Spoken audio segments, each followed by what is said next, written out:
Преди 2 месеца ви разказахме за Теди и нейния малък магазин Круша, който дава 10% отстъпка за протестиращите. За секунди обаче бизнесът и изчезва пред очите на собственика си. Той се намираше точно под взрива в китайски ресторант в столицата. Сега стотици хора започват да помагат на Теди да възвърне загубеното. В злополучният миг на експлозията, собственичката на магазина, както всеки ден, е била на работа. След тежкия взрив Теди е била настанена в болница. Изписана е, слава Богу, вече, но има доста сериозни охлузвания. Тепърва ще се възстановява. Казва, че се чувства физически добре, въпреки всичко. Шокът от случилото се е силен и Теди дълго ще помни този момент. Когато се съвземе, обаче я очаква и тъжната реалност, че целият ти бизнес е напълно унищожен.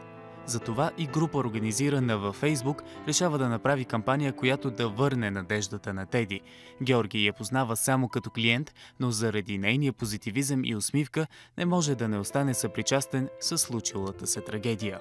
Вече огромен брой хора изразиха подкрепа към нея и се надяваме да можем да й помогнем с всичко, което съберем.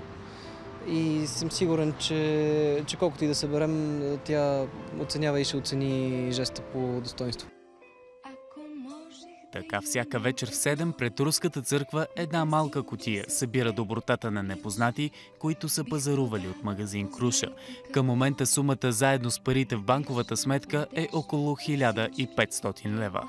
Специална тетрадка пък събира послания и пожелания за бързо възстановяване, за да върне надеждата на Теди.